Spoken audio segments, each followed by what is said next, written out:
it's time for the OG 1 Minute Man. If you don't know what that's about, if you're used to 1 Minute Man being the Instagram video every single day where I'm ranting for a couple minutes, that was birthed from this segment here, where the original idea was 10 topics, 60 seconds each. So I'm ranting and raving and commenting and discussing 10 pop culture topics for a single minute at a time. And it grew from there, and it changed and it morphed. But the original is this shit right here. So we're going to do it old school. The OG 1 Minute Man. Speaking of original, you're the original hater, the hater of the year, last 20 years, right along with you, your boy Tom Brady. Can you still hate on Tom Brady? Tom Brady really is the yin to my yang, you know? Like, I mean, he started well before me, obviously, at Barstool, but like, as his, like, everything good that's ever happened to Tom Brady has negatively affected me. You know what I mean? It's like me and Tom Brady are like Mr. Glass and Bruce Willis in Unbreakable, you know? And I will tell you this much. I have a lot of hate in my heart. I am the resident hater of the year from 2009 to the present day. I got a cold black heart. I'm an asshole New Yorker. I'm a cynic. I'm a skeptic. I'm bitter. I'm jaded. Everything is like, fuck this and fuck that. Especially when it comes to my like rival athletes. I hate Derek Jeter. I think he's a bad dude. I don't think he's a good teammate. I'm not impressed with him. Yeah, he can like hit the ball, but I think he was a bad teammate. I think he gets too much credit. I think he's a sneaky diva. I think he's a fucking asshole. We're already at a minute. I'm not even close. That's a minute. I'm not even close. I haven't even gotten started. Those guys, like guys like that, I continue to hate, and I will hate until I'm in the dirt. Tom Brady has done the unthinkable. And he has won me over. It's a huge part that he's not on New England anymore, because my hatred in sports is about the fan bases. And I fucking hate Patriots fans. Yankee fans are number one, but Pats fans are a close second. And then this stunt where they just became Bucks fans drives me bananas. Like, you're not the only fucking franchise to have had a legendary player. And I know Tom Brady is unprecedented because he's been there longer than anyone and he's won way more than anyone.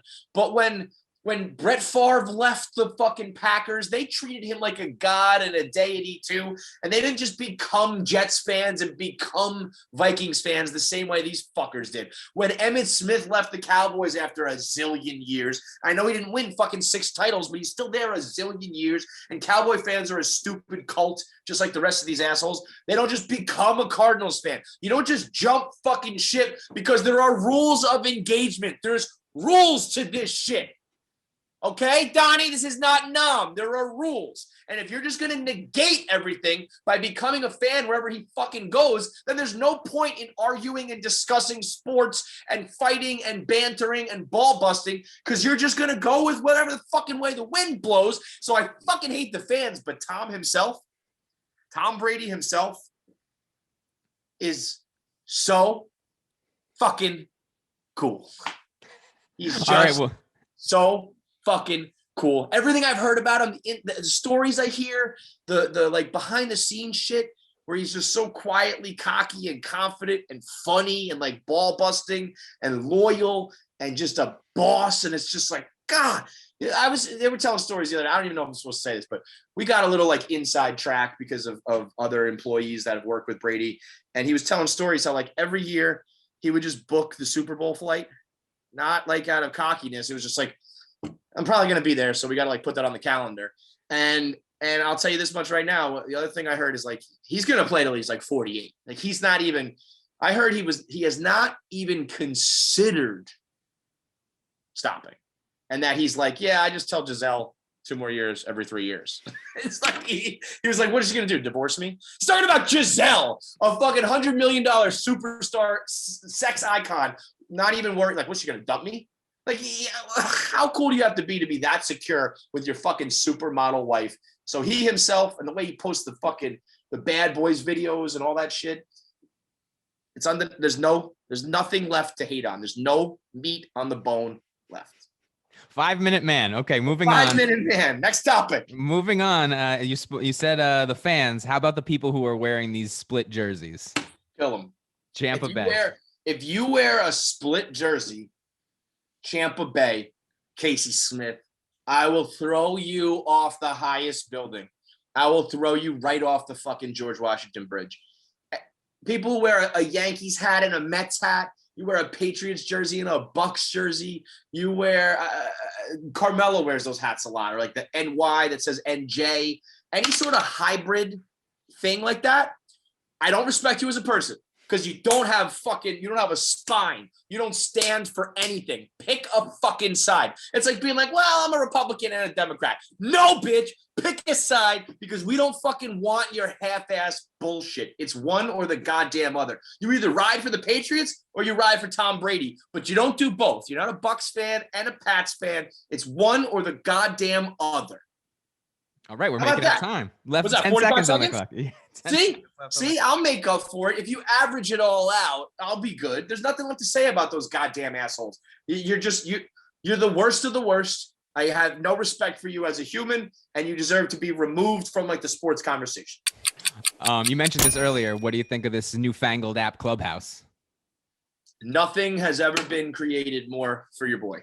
Like Instagram was tough because I don't have a fat ass and I'm not a pretty girl. And I found a way, 1 Minute Man and some of the content we put out, it works for Instagram. Snapchat, I was like, I can't even fucking use this thing. There's no words. There's nothing on the screen. I just got to know these like hieroglyphics to use it. And the only thing I found that was good for was sending your dick around. TikTok hits. I'm like, I got to learn full blown dances and I got to have a 6-pack. Can't do that. Clubhouse.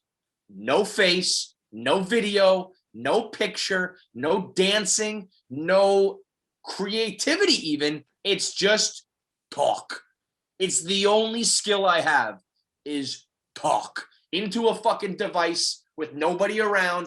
Just talk. I could do that. I could join every Clubhouse room in the fucking app. I'll talk about anything to anyone for basically forever. So if I'm not the king of Clubhouse, I have failed miserably. And I'll actually blame you for this. This is your fault. If I'm not the king of Clubhouse. I made a promise to myself when I missed on TikTok. I was like, I'm not missing the next one. Whatever the next app is, I will be early to it and I will kill it. And Hard Factor Pat, he invited me like a month ago. And I kept being like, all right, I gotta do a room. And then like the week I was ready to do it, Nardini had her lunch hour and Barstool's doing Rough and Rowdy and all these assholes around Clubhouse. Where were you on that one, dipshit? You've been pushing me to do a million apps. You were telling me to do TikTok when it was called Musical.ly. And you're not pushing me any time to do Clubhouse? What the fuck is that about? Every day, then. You usually incessantly do it every day. Bother me. Yeah, I meant to fucking do Clubhouse while we were recording this, and I didn't do it because you didn't remind me because you have to bother me all the time to do these things. Possibly a darker turn. How about your boy Armie Hammer? The latest on Armie is. So the girl who has been putting out all the information about Armie Hammer being a cannibal said something like, this week, the real news is coming. And when that comes out, there's no coming back for Armie Hammer. And then this Twitter account floats this rumor that something like Armie Hammer took a job on a construction site. Like does that mean he's just working construction? It wasn't like he was acting. It was like he was a construction worker. Yeah, everybody was like, and he said it like, gyms are closed and I need something to do. And everyone was just like, this is weird. Celebs are quirky. Right. And then they said 3 bodies were found within like a 10 to 15 mile radius of that job. Now, all that sounds weird, but there needs to be a lot more evidence before I'm going to go full blown Armie Hammer is a murderer, because wouldn't the bodies be found at the site? Like you would think the whole thing is like, all right, I'm pouring cement and I'm digging. I'm going to put the bodies there. Why would you put the body 15 miles away? But also, I mean, maybe to get access to like a fucking truck or a bulldozer or this or something to chop them up or whatever. I still think Armie Hammer is a kinky asshole. I don't know if I'm ready to think that he's like he kills in cold blood and eats them. But I am here for it if he does. So we just need a little more evidence because right now I worked construction and there's bodies. I mean, a 10 to 15 mile radius around cities like LA and New York and shit. I mean, that could be anybody, anywhere, 10 to 15 miles around a major city is like you're going to find a zillion murderers and a bunch of dead bodies. So need a lot more evidence before I'm going to throw the murder tag on Armie. It's Britney, bitch. What's up with your girl? Still trapped. The conservatorship rages on. The new doc, though, the new doc doesn't do anything other than show that we, as a society, were a bunch of fucking assholes in the late 90s and early 2000s. I mean, just like there used to be a clock like counting down to when Britney Spears was turning 18. Like we're throwing a party that we could like legally fuck her if we wanted to now. Like foreign reporters asking her about her breasts. Like Matt fucking Lauer. When I saw Matt Lauer handing out life lessons to the sinner, it's like you were a serial rapist. And you're just looking Britney in the eye being like, why didn't you put your baby in a car seat? Like she was trying to get her baby away from a fucking mob of paparazzi. Sorry, she didn't put him properly in the fucking seat. I truly believe there was one dude in that doc. He looked like George fucking Lopez. He was like the head paparazzi guy that was hounding her everywhere she went. That guy should go to jail. And then he should be murdered by Armie Hammer and buried in a construction site. When you harass somebody that hard and clearly break them and make them like lose their minds, that should be fucking criminal. Like the direct cause of that girl's downfall was unwanted attention and hounding from the paparazzi. That should be punishable by some sort of, jail sentence or something. You can't just do that and get away with it scot-free. So long story short, we were fucking assholes who ruined that girl. And now we're like, can you believe she's crazy? Yeah, I can goddamn believe it. Watch the documentary and you'll realize just how much people treat her like shit. Mets offseason, Trevor Bauer, his agent in general. Thoughts? Trevor Bauer's an asshole, but I did kind of like accept his apology, if you will. I don't think he owes me an apology. I don't think it matters if I accept it. But as far as like, I thought that he and his agent fucked up. And that was either they were trolling. I mean, for those who don't know, Trevor Bauer narrowed it down to the Dodgers and the Mets. And at one point, he put Mets gear on sale. You could buy a Trevor Bauer Let's Go Mets shirt. It's like, okay, it's happening. It's a done deal. And then he went to the Dodgers. So I was like, well, either you did that intentionally to troll and you're an asshole, or you're running like a very sloppy operation and that's fucked up. And so either way, like, dick. And then he apologized and said, like, yeah, we had a lot of different merch. I didn't know where I was going to go. That went live when it wasn't supposed to. Sorry. And I was kind of like, all right, well, what are you going to do? I mean, the guy fucking apologized. But, I mean, his agent is, I don't think she's like a real agent. They don't do a good job. If she's supposed to be the new cutting edge type of agent who's on social media and interacting with the fans and building a brand and YouTube and all that, well, everybody hates you. So, you can say you move the needle and shit. That's what I do. When everybody hates me, I'm like, well, no one's indifferent. They have their feeling about it. It's like, well, no, I want people to like me. And nobody likes you, Rachel. So, if that's her whole thing, not great. But, she got her man fucking $40 million a year. So whatever. They're laughing in the bank and we're left holding our fucking dicks in our hand.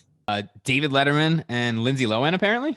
Yeah, so TikTok trying to cancel David Letterman for an interview he did 8 years ago with Lindsay Lohan. I will say the interview is weird. Like, he is just openly clowning her about going to rehab. And she's like, hey, we didn't really discuss this in the pre-interview topics. And, like, I don't really find this to be a funny topic, like a laughing matter. But okay. And he's like, so what are you going to rehab for? Is it the beer? Is it the Coke? Like, why'd you do this? And she's like, yeah, I mean, I feel like I'm a better person when I'm healthy. So I'm going to go to rehab. It's weird. And it's very similar to the Britney Spears stuff where it's like, boy, part of me, I don't know if I'm going soft, maybe in my old age a little bit, or I got kids now, so I'm in dad mode. While I do like the old age where everything is open to be joked about. I do think you can find humor in everything. I think what I'm learning is we used to do it at the inappropriate times. You behind closed doors in a certain manner in a comedy club where you can do dark humor, fine. On a late night show where it's supposed to be like at one point, Lindsay Lohan's like, we're supposed to be here to talk about a movie. She was promoting Scary Movie. Like she's here to talk about like this goofy spoof movie. And he's like, so why are you going to rehab, bitch? So I'm like, there is a time and a place to do these things. And I think what I learned is back in like the 90s and 2000s, we never picked the right time or place. So I don't think you can cancel a guy from a show that doesn't exist anymore. I also think what he was doing at the end of the day was kind of just talking openly. It wasn't, he was being rude, but he was talking openly about a topic. Like that's what happened. You're drinking, you're doing drugs. She puts herself out there a lot. You're going to rehab. We're going to talk about it. You can't ignore the elephant in the room. But man, like we used to just talk down to troubled girls and laugh at them. And it's like, holy shit. No wonder these girls had problems. They like had no idea how to handle these like people just, belittling them publicly. So I don't know. My shit with David Letterman, I think he's kind of overrated. I wrote a blog about this a couple months ago. David Letterman had a legendary career, like 60-year career, to the point that he can get any guest in the world. So you have to respect that because like that's part of the game. It's like, I can't get Chappelle on my show. I can't get Kim Kardashian. I can't get Robert Downey Jr. But then when he has them, he asks, like, his interviews are not that great. They're like very basic, cursory questions, like surface level questions. That's like, I say this not in like I could do what David Letterman does. I can't get the guests he gets. So I understand that's why he's a level above me, 100 levels above me. But if you were to just slide him out and slide me in, and they were to give me the time of day, that A-list celebrity, I can ask those same questions. I could conduct that same interview. They just respect him because of his past, while really his present and his future and the way he's doing it. I'm just kind of like, those are regular ass interviews. It's nothing special. So I don't know. Maybe that's because the only way he used to know how to do interviews was to be like, hey, bitch, you're addicted to cocaine, huh? Tell me about that. So fuck David Letterman.